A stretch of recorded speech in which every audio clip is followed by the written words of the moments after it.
They were very happy in the quiet, ordinary way happiness often comes, without fireworks, without loud promises, just steady warmth that filled the days and made even silence feel alive. They lived in a small apartment above a bakery, where every morning the smell of fresh bread drifted through the open windows. Emma loved that smell. She said it made the world feel honest.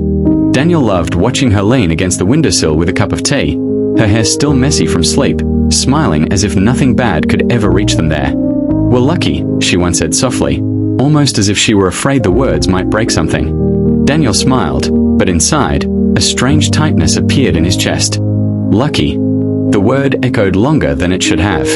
He worked at a car repair shop on the edge of the city. Long hours, dirty hands, modest pay. Emma worked part-time at a children's bookstore, surrounded by stories that always ended well. In the evenings they cooked together, arguing playfully over spices, laughing at nothing, dreaming out loud. One day, Emma said, stirring the soup, "We'll have a house. Not a big one. Just enough." Daniel nodded. "And a dog." "You want a dog." "I want a dog," she laughed. "And you want peace." He didn't answer that time. Peace felt like something fragile, something that could slip away if he admitted how much he wanted it. The first crack appeared quietly, disguised as exhaustion. The repair shop began losing customers. Rumors spread. Layoffs followed. Daniel was told to wait and hope. Hope didn't pay rent. That night, he sat on the edge of the bed, staring at the floor. "It'll be okay," Emma said, touching his shoulder. "We'll manage. We always do." He wanted to believe her, but another voice inside him whispered, "Managing is not living." Weeks passed. Bills piled up. Daniel began staying out later, saying he was looking for work. In truth, he had met Victor, an old acquaintance from his teenage years. Victor dressed well, spoke confidently, and never seemed worried about money. "You're too smart to be broke," Victor said one night, leaning against a black car that wasn't his. "The world doesn't reward honesty anymore." "I'm not like you," Daniel replied. Victor smiled. "Nobody is. Until they are." The first job was small. Just driving. No questions. No danger. Daniel told himself it wasn't real crime. Just a shortcut. Just temporary. When he came home with extra cash, Emma's eyes lit up with relief. "Where did this come from?" she asked. "Side work," he said quickly. "Nothing bad." She studied his face, searching for cracks, but love often blinds where fear should speak. Soon, one job became another. Then another. Daniel learned how easy it was to stop asking questions. He learned how silence could be bought, how rules bent for the right price. At night, he lay awake, listening to Emma breathe, telling himself he was doing this for them. Just a little longer, he thought. Then he'll stop. But crime is a road that narrows behind you. Turning back becomes harder with every step. Victor introduced him to bigger operations. Smuggling. Fraud. No violence, Victor promised. We're not animals. Daniel repeated that promise to himself like a prayer. Emma noticed the change before he did. His silences grew heavier. His touch distracted. His smile forced. "You're here," she said one evening, "but you're not with me." "I'm tired," he snapped, then immediately regretted it. "I'm sorry. Just tired." She didn't argue. That scared him more than anger would have. His internal monologue grew louder, darker. You wanted security. This is the price. You wanted to protect her. Don't be weak now. Then came the first real line crossed. A man didn't get paid. A warning was needed. Daniel was there, not leading, not stopping it either. He heard the man beg. He heard the crack of bone. Something inside him broke quietly, like glass wrapped in cloth. That night, he scrubbed his hands until they bled. Emma watched from the doorway. "Daniel, what's happening to you?" He looked at her and almost told the truth. Almost. But fear spoke faster. "Nothing," he said. "Everything's fine." She shook her head slowly. "No, it's not." Distance grew where love once lived. Emma slept closer to the wall. Conversations turned shallow. Dreams disappeared. Daniel's reputation rose in the criminal world.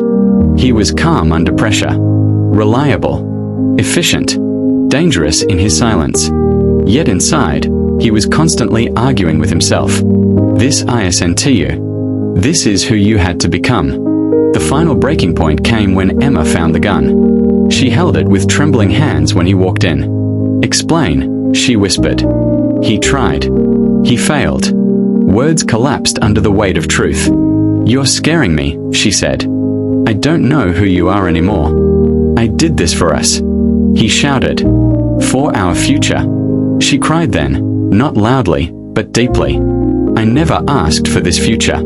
She left that night. Daniel watched the door close and understood too late that crime had taken more than money could ever replace. He didn't stop after that. Loss hardened him. Guilt turned into recklessness. Bigger jobs. Bigger risks. Violence followed, no longer accidental. His inner voice faded, replaced by cold clarity. Years later, sitting alone in a dark room, surrounded by wealth that felt meaningless, Daniel remembered the smell of fresh bread, the sound of Emma's laughter, the quiet happiness he once thought was too small. "I was rich back then," he realized, "and I traded it for this." The road of crime had given him everything, except the one thing he could never steal back. And that was the cruelest punishment of all. He thought losing Emma would numb him completely, but instead it sharpened everything. Emotions no longer came softly, they arrived like blows. Anger burned first, then bitterness, then a hollow grief that never truly slept. He stopped going home early. The apartment above the bakery became just a storage place for memories he refused to touch. The smell of bread that once meant safety now felt like mockery, as if the past itself were whispering, "Look what you destroyed." At night, when the city fell quiet, his thoughts grew loud. "You chose this," he told himself. "No, circumstances chose for you. No, you stepped forward when you could have stepped back." He argued with himself endlessly, replaying moments, twisting them, trying to find a version of the story where he was still a good man who had simply taken a wrong turn and could return. But every new crime sealed the road behind him. Victor noticed the change. "You're colder," he said one evening, watching Daniel light a cigarette with shaking fingers. "Focused," Daniel replied. Victor smirked. "That's what people say before they stop caring who gets hurt." Daniel didn't answer, because the truth terrified him. He wasn't sure anymore. The jobs became darker, heavier. Fear was now a tool, not a consequence. He learned how people look when hope leaves their eyes, and each time, something inside him flinched, then slowly stopped reacting. That scared him more than blood ever could. Sometimes, in the middle of a deal, Emma's voice would appear in his mind. "This isn't you. Come back." His chest would tighten, his breath itch, but he would push the feeling down. There was no space for softness where he lived now. One night, after everything went wrong, sirens in the distance, a man screaming, money left behind, Daniel ran until his lungs burned. He collapsed in an alley, rain mixing with tears he hadn't allowed himself to shed in years. "I didn't want this," he whispered to no one. "I just wanted a life." For the first time, he admitted it fully. The road of crime hadn't saved him from fear, it had fed on it. Every step he took was driven by the terror of being powerless again, of returning to the man who counted coins and prayed the future would be kind. Days later, he saw Emma by accident. She stood at a bus stop, thinner, stronger somehow, her eyes tired but clear. For a moment, the world froze. He didn't approach her. He couldn't. What would I say? Look what I became because I was afraid to be poor. As the bus pulled away, grief tore through him with a force no violence ever had. Not loud, not dramatic, just deep, unbearable regret. That night, alone, he finally allowed himself to feel everything at once. Love he had lost, choices he had made, the man he no longer recognized in the mirror. His hand shook as he pressed them to his face. "If I stop now," he asked the darkness, "will it mean anything?" But crime doesn't answer questions. It only demands more. And so he stood at the edge of what remained of his conscience, knowing one terrible truth with painful clarity. The greatest tragedy wasn't that he had become a criminal. It was that he had once been happy, and had walked away from it with open eyes. If you want, I can continue even deeper, toward his collapse, redemption, or a completely tragic ending. He didn't stop. Not because he didn't want to, but because stopping felt like standing still in front of an avalanche. The criminal world had wrapped itself around his life so tightly that even the idea of escape felt like betrayal. not of others, but of the version of himself he had built to survive. Every morning he woke with a weight on his chest, as if the air itself had grown heavier overnight. He stared at the ceiling, counting cracks, remembering how Emma used to trace them with her finger and invent shapes, faces, animals, futures. If I get up, he thought, I become him again. If I stay here, he thought, I remember who I was. He always chose to get up. The city began to fear his name, though few knew his face. He had become efficient, methodical, emotionally distant. That distance was his armor. Feelings were dangerous. Feelings slowed you down. And yet, late at night, when the noise faded, emotions returned like ghosts. He began to talk to Emma in his head. "You'd hate me now," he whispered once, staring at his reflection. Or maybe you'd still see something worth saving. His reflection didn't answer. It never did. The man staring back had colder eyes, sharper lines, a mouth that no longer smiled naturally. Daniel turned away, nauseated. Victor pushed him harder. "One last job," Victor said again and again. "After this, you're free." Daniel almost laughed. He had heard that lie so many times it felt like a ritual. Still, something inside him cracked open. Hope, thin and dangerous. The job was big. Too big. Too many people involved. Too many things that could go wrong. As they prepared, Daniel's thoughts spiraled. If I survive this, I disappear. I find Emma. I tell her everything. I accept whatever she gives me, even silence. During the job, everything unraveled exactly as fear predicted. Sirens. Shouting. Panic. Someone panicked and pulled the trigger. Daniel froze for half a second too long, just long enough to see blood spread across concrete. Time slowed. This is it, he thought. This is the moment where I decide who I am. He ran, not from the police, not from danger, but from the man he had become. He ran until his lungs screamed, until his legs gave out, until he collapsed in a doorway, shaking uncontrollably. For the first time in years, he didn't reach for excuses. I chose this, he whispered through tears. Every step. I chose it. Days passed in hiding. Alone. Silent. Without orders. Without money changing hands. Without violence. And in that silence, something unbearable surfaced. Grief. Raw, honest, suffocating grief. Not only for Emma, but for himself. He remembered the man who once believed happiness didn't need to be loud. He remembered mornings filled with warmth. He remembered being loved without fear. One night, he wrote a letter. His hands trembled as he wrote Emma's name. "I don't ask for forgiveness," he wrote. "I only need you to know that loving you was the truest thing I ever did. Losing you was the cost of my cowardice." He never sent it. When the knock finally came, he didn't resist. As he was led away, surrounded by flashing lights, he felt something unexpected. Not relief, not fear, but a strange, painful clarity. This is the end of the road, he thought. And maybe the first honest step I've taken in years. In the silence of a prison cell, stripped of power, stripped of illusion, Daniel sat with nothing but time and truth. And for the first time since he had stepped onto the road of crime, he allowed himself to feel fully. Regret without defense, love without possession, sorrow without escape. He had been very happy once.